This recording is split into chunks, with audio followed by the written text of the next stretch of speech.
অবসরপ্রাপ্ত সশস্ত্র বাহিনীর সার্জেন্ট মোহাম্মদ গোলামী সাজ্জামির বলেছেন, বাংলাদেশ রাষ্ট্রের বিরুদ্ধে ভারতীয় মিডিয়ার অপপ্রচার বন্ধের দাবিতে এবং দেশের স্বাধীনতা, সার্বভৌমত্ব, নিরাপত্তা রক্ষায় দেশপ্রেমিক ছাত্র সেনা জনতার বৃহত্তর ঐক্যের ডাক দিয়েছে।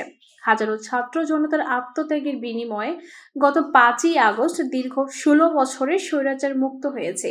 তিনি আরও বলেন, এই ছাত্র আন্দোলনে জীবন দিয়েছে 2000 ছাত্র জনতা, আহত হয়েছেন অগণিত। দীর্ঘদিন বিভিন্ন প্রতিষ্ঠানসমূহ সরাসরি শাসকের আমলে কোরাল থামায় ক্ষতবিক্ষত হয়েছিল। অন্তর্বর্তীকালীন সরকারের পরিচালনায় এসব কাজ চলমান রয়েছে। দুপুরে রংপুর টাউন হল মাঠে অবসরপ্রাপ্ত সশস্ত্র বাহিনীর আয়োজনে নগরীর প্রধান প্রধান সড়ক প্রদক্ষিণ শেষে বিক্ষোভ মিছিল ও সমাবেশে প্রধান অতিথির বক্তব্যে এসব কথা বলেন তিনি।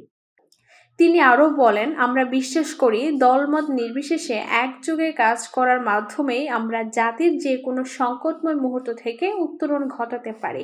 আপনাদের কাছে আমাদের আহ্বান, এই ঐক্যের ডাককে জনগণের কাছে পৌঁছে দিন এবং ভবিষ্যতের জন্য একটি সুদৃঢ় জাতি গঠনে সহায়তা করুন। এ সময় উপস্থিত ছিলেন অবসরপ্রাপ্ত সশস্ত্র বাহিনী রংপুর অঞ্চলের সকল নেতাকর্মী ও সদস্যবৃন্দ। গাজীপুরের কালিয়াকৈরে দুর্বৃত্তদের ছুরির আঘাতে তাজবীর হোসেন শিহান নামের এক যুবক নিহত হয়েছে। বৃহস্পতিবার ভোরে ঢাকা-টাঙ্গাইল মহাসড়কের পাশে উপজেলার মৌচাক হানিফ স্পিনিং মিলস কারখানার পাশে দুর্বৃত্তরা ওই যুবককে ছুরির আঘাতে হত্যা করে। নিহত যুবক তাজবীর হোসেন শিহান উপজেলার মৌচাক জামতলা পূর্ব পাড়া এলাকার তানভীর হোসেন নান্নু মিয়ার ছেলে। সে উত্তরায় বাইং হাউসে চাকরি করতেন বলে জানা গেছে।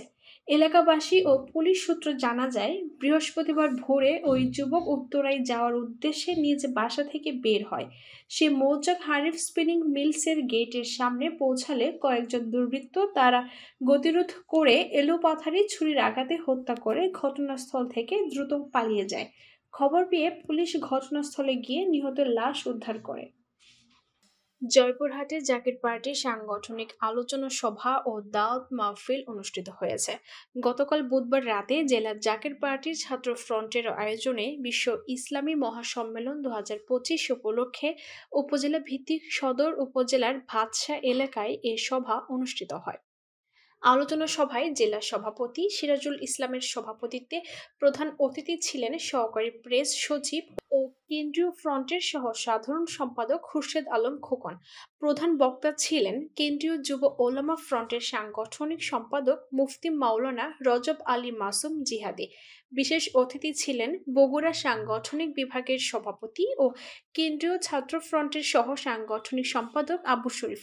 এছাড়া উপস্থিত ছিলেন জেলা ছাত্র ফ্রন্টের সভাপতি মোহাম্মদ ইউসুফ আলী, সাধারণ সম্পাদক হারুনুর রশিদ, সাংগঠনিক সম্পাদক সুহেল রানা, জেলা মহিলা ফ্রন্টের অসাধারণ সম্পাদিকা জান্নাতুল ফেরদৌস টপি, সাংগঠনিক সম্পাদিকা নাজমা বেগম, ধর্ম বিষয়ক সম্পাদিকা নার্গিস সুলতানা নাইস ও হিন্দু ভক্ত ফ্রন্টের সভাপতি টুটুল কুমার ভট্টাচার্য সহ জেলার বিভিন্ন স্থান থেকে আগত হাজার হাজার নারী পুরুষ নেতাকর্মীদের আগমন ঘটে আলোচনা সভায়। বক্তারা বলেন, অতীতকে ভুলে গিয়ে জাকের পার্টির ছায়াতলে এসে শান্তি প্রতিষ্ঠার লক্ষ্যে সকলকে হাতে হাত মিলিয়ে কাজ করার আহ্বান জানান তারা। পরিবর্তন হয় আর একজন গরিব কৃষক তার নুন আনতে পান্তা ফুরায়, একজন গরিব কৃষক কিভাবে মাছ মাংস তৈরি করার কথা, কিভাবে তারা ডাল ভাত খেয়ে তাদের জীবন জীবিকা নির্বাহ করবে, এটা নিয়ে তাদেরকে চিন্তিত থাকতে হয়।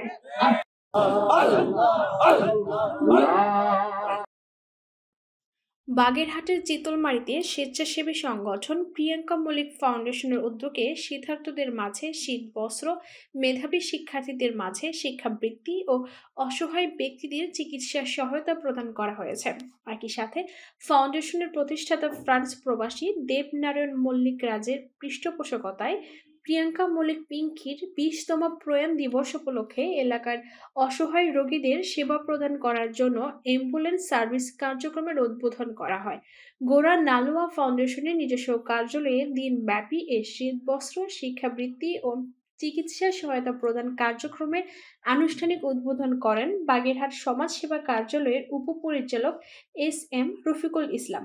এ সময় ফাউন্ডেশনের সভাপতি সুনীল কুমার বিশ্বাসের সভাপতিত্বে ও সাধারণ সম্পাদক অজিত কুমার মণ্ডলের সঞ্চালনায় বিশেষ অতিথি হিসেবে উপস্থিত ছিলেন ভারপ্রাপ্ত উপজেলা স্বাস্থ্য ও পরিবার পরিকল্পনার কর্মকর্তা ডাক্তার সুমন তালুকদার।